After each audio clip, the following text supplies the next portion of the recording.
Independence Day. I wish you all a very happy Independence Day. Today I want to speak some words about our national flag. Our national flag was adopted July 22, 1947. It was designed by Pingali Venkaiah Naidu.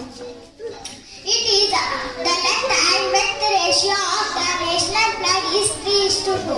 It is also tricolors. Each color symbol is different meanings.